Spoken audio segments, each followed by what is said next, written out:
ایک دفعہ کا ذکر ہے، کسی ملک پر ایک رحم دل بادشاہ حکومت کرتا تھا۔ وہ ہر وقت کسی نہ کسی طرح رعایا کی فلاح کے لیے کام کرتا تھا۔ اس بادشاہ کی کوئی اولاد نہ تھی۔ بادشاہ اس وجہ سے بہت پریشان تھا۔ اس کی رعایا بھی بہت پریشان تھی اور ہر وقت دعا کرتی رہتی تھی کہ بادشاہ کے ہاں اولاد ہو جائے۔ ایک دن بادشاہ کے محل کے پاس سے ایک فقیر گزرا۔ اس نے صدا لگائی کہ اللہ کے نام پر ایک روٹی دے دو۔ بادشاہ نے اسی وقت اپنے خادم سے کہا کہ فوراً اس کو روٹی دے آؤ۔ خادم جلدی سے گیا اور اس کو روٹی دے آیا۔ فقیر نے بادشاہ کو بہت سی دعائیں دی اور چلا گیا۔ تھوڑے دنوں بعد بادشاہ اپنے دربار میں بیٹھا ہوا تھا کہ اتنے میں وہی فقیر آ گیا اور بادشاہ سے کہا، آپ اجازت دیں تو میں ایک بات کہوں۔ بادشاہ نے کہا، آپ نے جو بات کرنی ہے وہ ضرور کریں۔ فقیر نے کہا، آپ اپنے تخت سے اٹھیں اور نیچے آ جائیں۔ بادشاہ فوراً نیچے آ گیا۔ پورا دربار کھڑا ہو گیا اور حیرانی سے ایک دوسرے کو دیکھنے لگا۔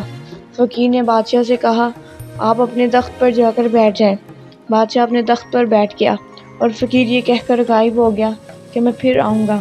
بادشاہ حیران ہو گیا کہ یہ کیا معاملہ ہے۔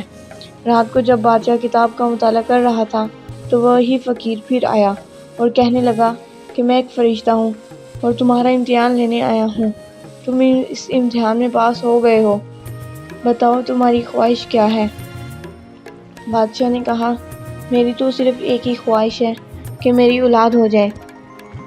فقیر نے اس وقت بادشاہ کو عجیب و غریب قسم کا پھل دیا اور کہا کہ اگر یہ ملکہ کو کھلایا جائے تو ملکہ کے ہاں اولاد ہو جائے گی۔ یہ کہہ کر فقیر غائب ہو گیا۔ صبح ہوئی تو بادشاہ ملکہ کے پاس گیا اور اسے وہ پھل دے دیا۔ ملکہ نے وہ پھل کھا لیا۔ کچھ ہی دنوں کے بعد ان کے ہاں بہت ہی پیاری سی بچی ہوئی۔ اس کا نام شہزادی دلنشین رکھا گیا۔ پورے ملک میں جشن منایا گیا۔ شہزادی دلنشین بہت ہی خوبصورت تھی۔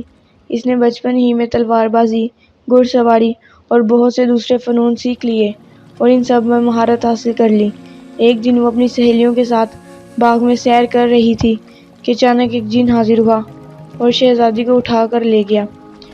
جب بادشاہ کو پتہ چلا تو وہ بہت پریشان ہوا اور ملک کو اعلان کروا دیا کہ جو کوئی بھی شہزادی دلنشین کو ڈھونڈ کر لائے گا، اس کی شادی شہزادی دلنشین سے کر دی جائے گی۔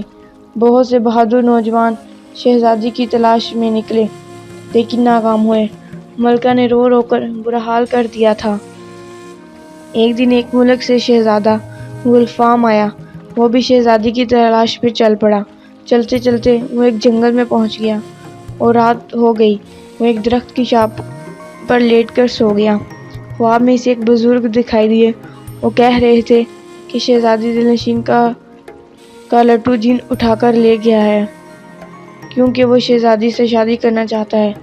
وہ بہت طاقتور جن ہے، اس لیے میں تمہیں ایک انگوٹھی، تلوار اور اڑنے والا قلین دیتا ہوں۔ جب تم انگوٹھی پہنو گے تو تمہیں نہیں دیکھ سکے گا اور تلوار کے ایک ہی وار سے جن ہلاک ہو جائے گا اور یہ قلین تمہیں جن تک پہنچا دے گا۔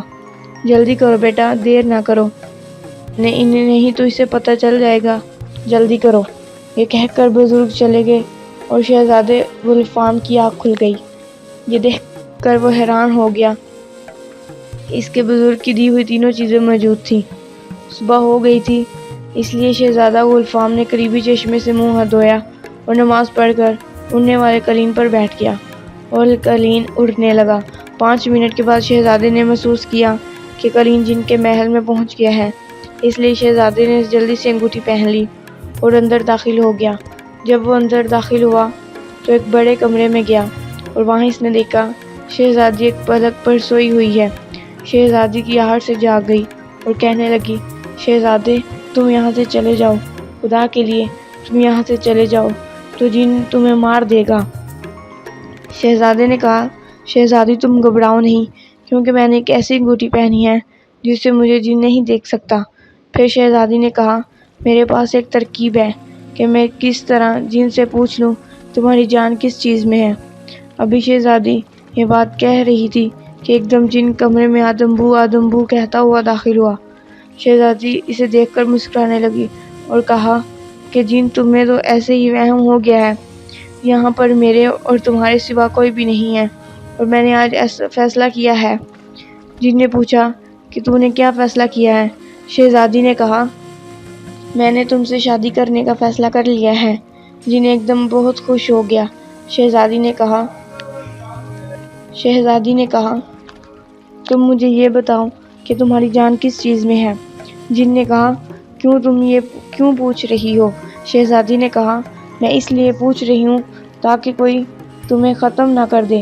جن یہ سن کر ایک زوردار قہقہ لگایا اور کہا، میری جان کو ختم کرنا اتنا آسان نہیں، کیونکہ میری جان ایک ہار میں ہے جو اس درخت کی سب سے اوپر والی ٹہنی پر لٹکا ہوا ہے۔ اس درخت کی حفاظت ایک شیشنا کر رہا ہے۔